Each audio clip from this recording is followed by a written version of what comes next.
Everyone, आप सभी का स्वागत है हमारे YouTube channel on passive reality पर।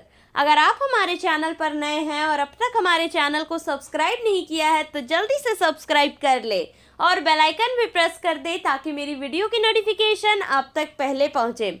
दोस्तों, आज के इस वीडियो में हम कुछ ज़रूरी पॉइंट्स, कुछ ज़रूरी इन्फॉर्मेशन के बारे में बात करने वाले हैं। ये सभी फाउंडर्स के लिए बहुत ज़्यादा ज़रूरी है, तो प्लीज़ आप इस वीडियो को ध्यान से पूरे एंड तक देखिएगा। सबसे पहले बात करते हैं दोस्तों कुछ रिजेक्टेड ईमेल एड्रेसेस के बारे में। कुछ जो ईमेल एड्रेस है वो सपोर्ट टीम ने सेंड बैक कर दिया है गुशविंदर ढिल्लन सर को, ताकि उनके जो ओनर्स है जिन्होंने भी उस ईमेल को सेंड किया था गुशविंदर ढिल्लन सर को, वो चेक कर सके और करेक्ट इन्फॉर्मेशन प्रोवाइड कर सके, फिर से सर को करेक्ट ईमेल भेज सके। दोस्तों, कई लोगों ने क्या गलती की है कि पहले से उनका जो ईमेल एड्रेस एग्जिस्ट करता था डेटाबेस में, यानी कि ऑलरेडी एग्जिस्ट करता हुआ ईमेल एड्रेस उन लोगों ने सेंड कर दिया है। हो सकता है कभी उन्होंने ओमेल क्रिएट करने में उसका इस्तेमाल किया होगा उस ईमेल एड्रेस का, और कई लोगों ने तो ये गलती की है कि जो रजिस्टर्ड ईमेल यानी कि जो ओल्ड ईमेल आपको भेजना था वो ही गलत भेज दिया, यानी कि ऐसा ईमेल भेज दिया है जो कि डेटाबेस में एग्जिस्ट ही नहीं करता है। मैंने आपको ये बात कितनी बार कही थी दोस्तों कि जब भी आप ईमेल भेज रहे हैं, जब भी मेल कर रहे हैं, तो इस बात का ध्यान रखें कि आप अपर केस और लोअर केस लेटर पे ध्यान रखें, क्योंकि कई बार लोग जो है गलती यहीं पे कर देते हैं ईमेल के केस में। आपको उस बात का ध्यान रखना था और ईमेल को रीचेक करना था वहां से जहां पर आपने उसे लिख करके रखा है या फिर आपने कहीं उसे स्टोर करके रखा है। तो दोस्तों, अभी भी आपके पास मौका है, आप जा करके चेक कर लीजिए। आप फेसबुक पेज पे भी जा करके चेक कर सकते हैं ऑन पैसिव टीम चैंपियंस का, या फिर मैंने सुबह ही अपने टेलीग्राम ग्रुप में भी इसके बारे में अपडेट दे दिया है कि किन किन लोगों को रीसेंड करना है अपना ईमेल एड्रेस।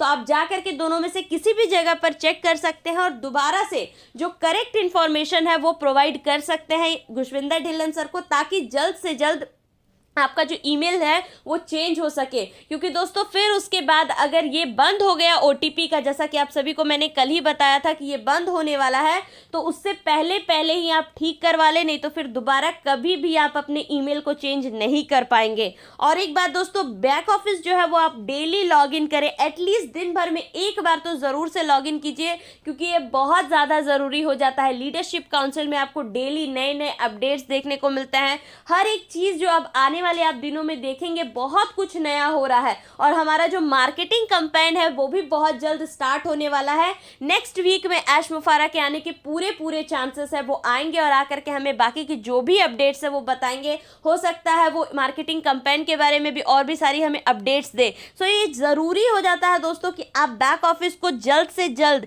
जितना ज़्यादा हो सके लॉगिन करते रहिए। और दोस्तों, फाउंडरशिप जो है वो बहुत जल्दी क्लोज होगी, काउंटडाउन जो है वो बहुत जल्दी स्टार्ट होने वाला है। एज सर आकर के इसके बारे में कभी भी अनाउंसमेंट कर सकते हैं कि कब हम फाउंडर्स की अब एक लिमिट लगाने वाले हैं। सपोज कि हमें 1000 चाहिए या 1 लाख फाउंडर चाहिए, एक लिमिट सेट कर दी जाएगी, काउंटडाउन सेट कर दिया जाएगा कि अब बैक काउंटडाउन चलेगा। यानी कि अगर 1000 मान के हम चले तो 1000 बचे हैं, फिर 900 बचे हैं, 800, 500, 600, कुछ भी इस तरह से काउंटडाउन जो है ये चलता रहेगा। और एक बात दोस्तों, यहाँ ऐसा भी हो सकता है कि जब काउंटडाउन स्टार्ट होना रहे तो जो फाउंडर्स उस समय आएंगे उस काउंटडाउन के टाइम पे उन्हें एक नया नाम दिया जाए, और जो अमाउंट हम अभी पे कर रहे हैं ऐसा भी हो सकता है कि इससे ज़्यादा अमाउंट उन लोगों को पे करने पड़े जो कि काउंटडाउन के टाइम पे आए। तो जितनी जल्दी हो सके अगर आपने आईडी रजिस्टर्ड कर ली है तो उसे पेड कर दीजिए। और अगर आप ऑन पैसिव को अब अच्छे तरीके से समझ चुके हैं, क्योंकि दोस्तों 3 साल का ये जो टाइम है काफ़ी होता है किसी भी कंपनी को समझने के लिए, तो अगर आप समझ गए हैं और रजिस्टर्ड करना चाहते हैं तो आप रजिस्ट्रेशन करके जल्द से जल्द उसे पेड कर ले, क्योंकि एक बार ये मौका आपके हाथ से चला गया तो फिर दोबारा आपको लाइफ टाइम कभी भी फाउंडर बनने का तो मौका बिल्कुल नहीं मिलेगा। हाँ, आप एज अ कस्टमर या एज अ रीसेलर ज़रूर आ सकते हैं।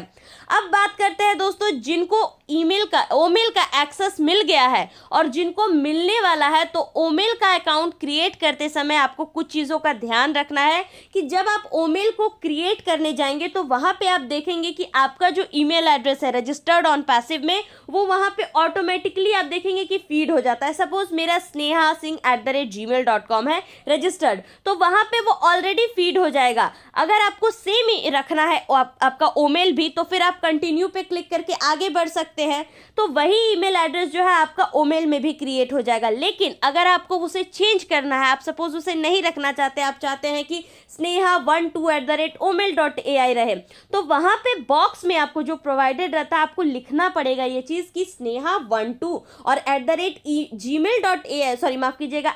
@omail.ai जो है वो ऑटोमेटिकली वहाँ पर आ जाएगा। सो आपको अगर चेंज करना है तो आपको वहाँ पर वो चीज़ फीड करना पड़ेगा, उसके बाद आप कंटिन्यू पे क्लिक कर दीजिएगा। लेकिन ध्यान रखिए, चेंज करने से पहले, कंटिन्यू पे क्लिक करने से पहले आपको चेंज कर लेना है, तभी वो चेंज होगा। उसके बाद ही आप कंटिन्यू पे क्लिक करें तो आपका ओमेल अकाउंट जो है वो रेडी हो जाएगा। और ध्यान रखें, उसके बाद फिर आप दोबारा कभी भी ओमेल का अकाउंट चेंज या एडिट नहीं होगा आपका, क्योंकि ये आपका यूनिक अकाउंट है। जैसे आपका जीमेल अकाउंट होता है उसी तरह से आपका यहाँ पर ईमेल अकाउंट भी है, जैसे वो चेंज नहीं हो सकता है, सेम उसी तरह ये भी दोस्तों आपका एडिट या चेंज नहीं होगा।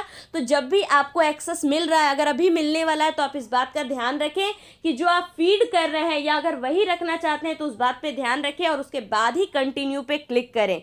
एंड दोस्तों, आपको आपके ओमेल एड्रेस को लॉगिन करने के लिए यूज़ नहीं करना है। मान लीजिए दोस्तों, अगर आपने यूज़ कर लिया तो ओटीपी, फिर आप कंफ्यूज हो जाएंगे कि आपको ओटीपी मिलेगा कहाँ से, उसे आप एक्सेस ही नहीं कर पाएंगे, क्योंकि ओटीपी वगैरह जो भी आना है वो तो आपके ओ फाउंडर में ही आएगा। लेकिन जब आप लॉगिन ही नहीं कर पाएंगे तो फिर ओ फाउंडर में जाकर के ओटीपी कहाँ से लाएंगे।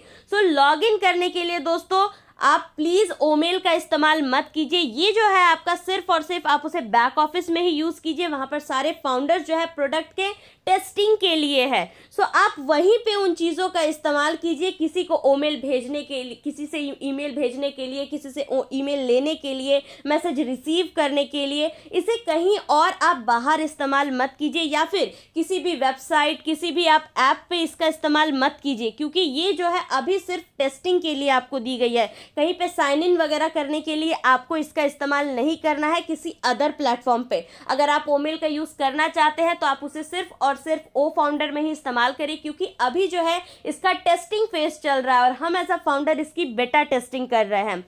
अब और एक बहुत ज़्यादा ज़रूरी बात आ जाती है दोस्तों, गुशविंदर ढिल्लन सर ने आज लीडरशिप काउंसिल में इसके बारे में पोस्ट भी किया है।